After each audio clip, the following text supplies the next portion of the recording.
You take the straw hat. The Amish, a lot of them, some of them weave straw hats by hand, and the sourcing troopers do. They make all their own straw hats. And then there's these Amish that lived over here. They had a regular press. They pressed them out, and pretty interesting. But that's one thing about Amish. They the more they create their own stuff, the more they survive. Yeah. They can't survive unless they make their own stuff, and that's the neat thing about having a big family. You get a son that might be skilled in doing books and keeping records of everything. Another one might be better at being a salesman, meeting people and talking to them and being able to have good communication skills, Mm-hmm. So, big families are a plus for a lot of the Amish. That's why a lot of them businesses thrive, is because they're all family owned and operated. Right. And you gotta have what? At least 8 kids if you want to. Oh yeah. 6, 8 kids, Yeah, 8, 9 kids. Yeah. Because you got a whole farm. You got cows, horses, pigs, Right. whatever you're raising for meat, and Yeah. chicken, and all that stuff. And then on top of that, you got to make some money too, to pay for everything. Yeah, you got to feed them kids, and then you got to learn how to do farrowing, shoeing horses and stuff like that. You got to be able to shoe your own horses. Farrier around. Yep, and that's what I learned. I learned to do that when I was growing up. I did on my own horses and everything, and it's a lot of work. But like I say, that's why a lot of Amish businesses don't fail, is because they have the employment base or the skill base to do the business. That's where America's struggling right now, is with skill. Oh yeah. Plus, we don't have the thing about small families is you have 1 or 2 children, like say 3 children even, and you're gonna give them everything they need, and they're not gonna have any skill base. So when they get out in the workforce, they got to learn everything. Right. They don't. They didn't learn anything growing up. No, nobody. That's the whole problem with the school and everything. You look at high school. Oh yeah. Oh, well, we got shop class. Right. But shop class doesn't teach you, like, either you figure this out or you're Right. You don't eat tonight. Like, there's no no one there that's really going to teach them that skill as well as they would learn it if they were doing it firsthand for a living. Make it, either it works out or you don't eat, based type, Right.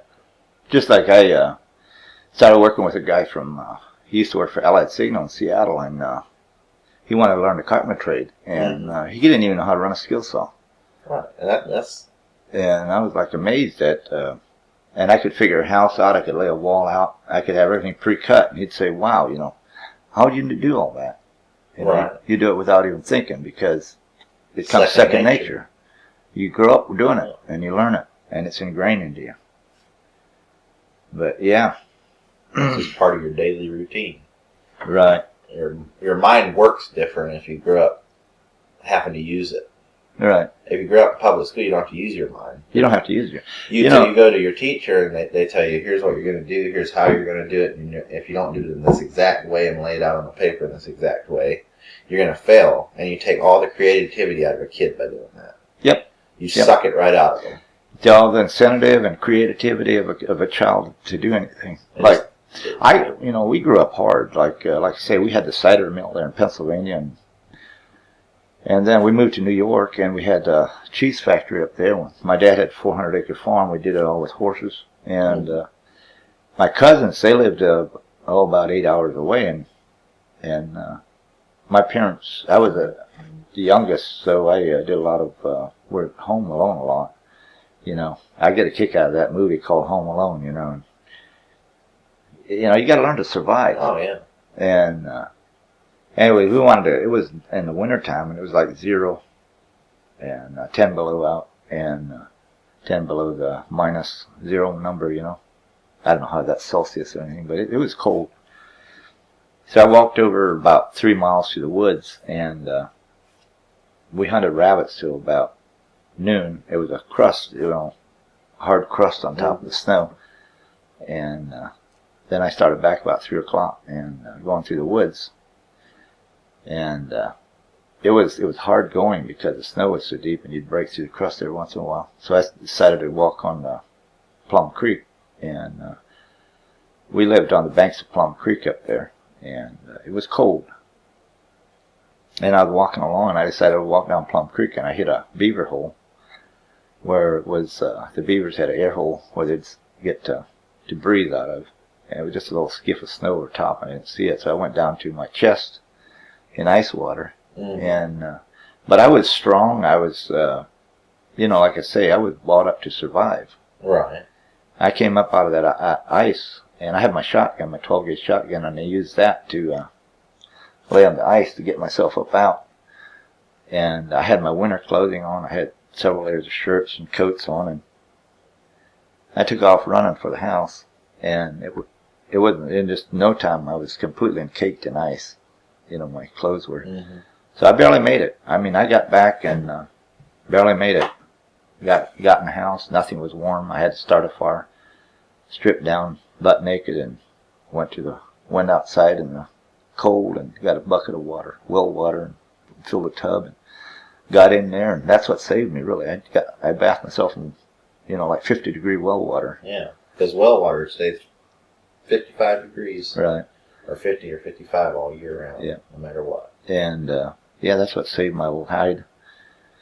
But yeah, working horses, you get a team of horses, you get a team of horses, and they'll take off running away down the road, And I had a team of horses one time, 3 of them that was plowing, and they took off on me, and thankfully they didn't hit any cars or anything. They crossed the 2-lane highway and tore all the harnesses to shreds, But life is not easy growing up like that. And you look at what happened when you fell through the ice and everything.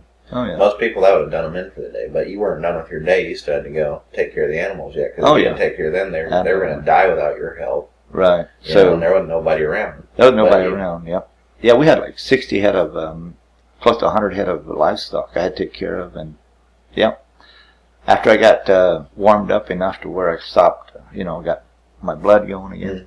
I went out and milked the cows. Spent like 2-3 hours working, feeding the cows and taking care of the chores and everything. Feeding the horses. We had 20-some head of horses, Oh yeah, that's a long day right there. Oh yeah.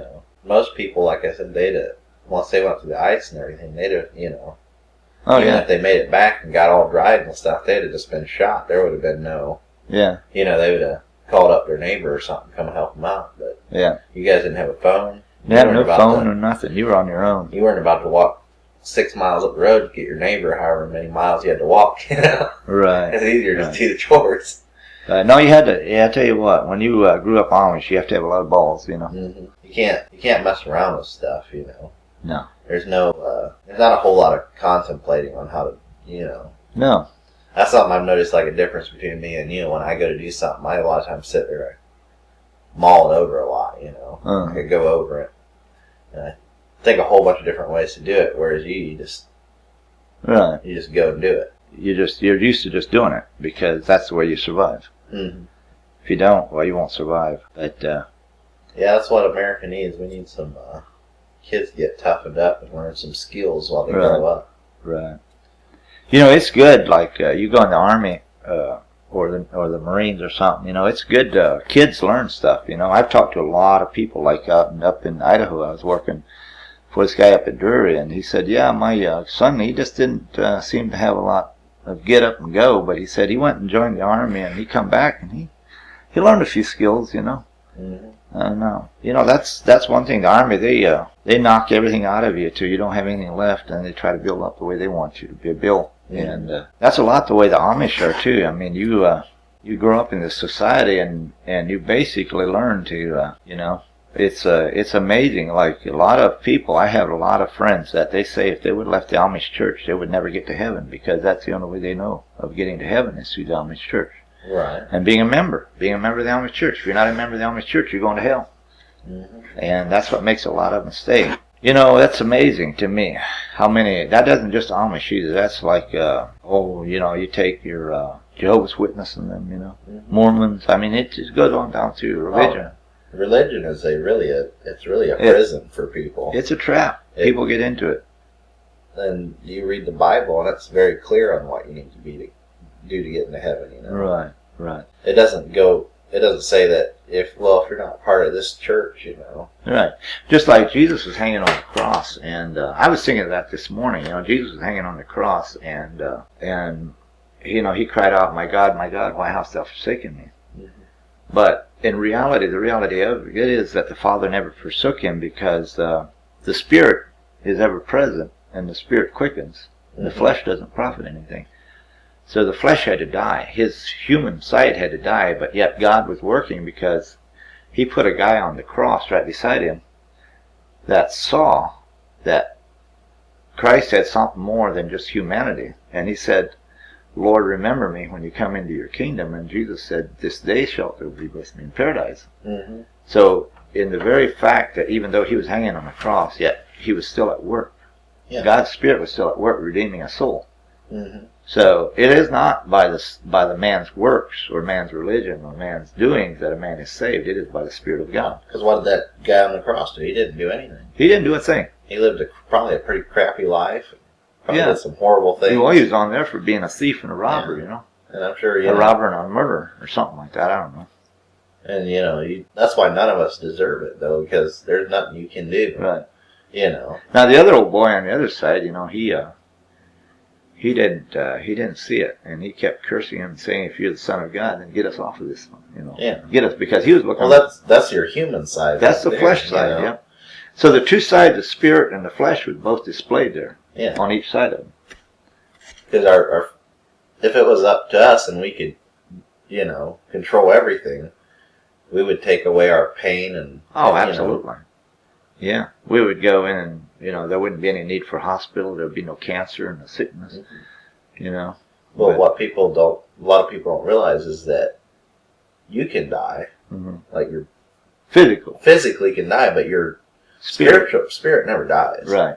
You're either going down or up. That's what Jesus said. He said it's the spirit that quickens, the flesh profits nothing. Mm-hmm. The words that he had were spirit and life.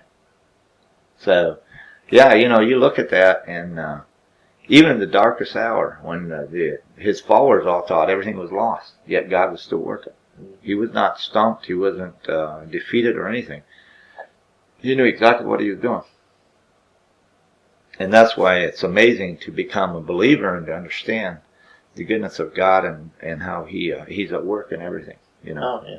He doesn't make any mistakes. But yeah, it's Amish. Being Amish is a good thing. I mean, you learn a lot of hard work. And, you know, the best thing, you know, is, you know, it's like anything in life. If you have unity and have a love for each other.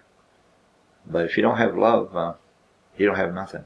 Oh. And God loves us. He cares about us. And he wants us to have eternal life. So we don't have to be stressed out in this life. He took care of everything. Even Christ being going in the grave, you know, and he rolled the stone away for him, and he'll roll the stone away for all of us if we're willing to let him. But it's up to us. Oh yeah, that's a personal choice, you know. Yeah.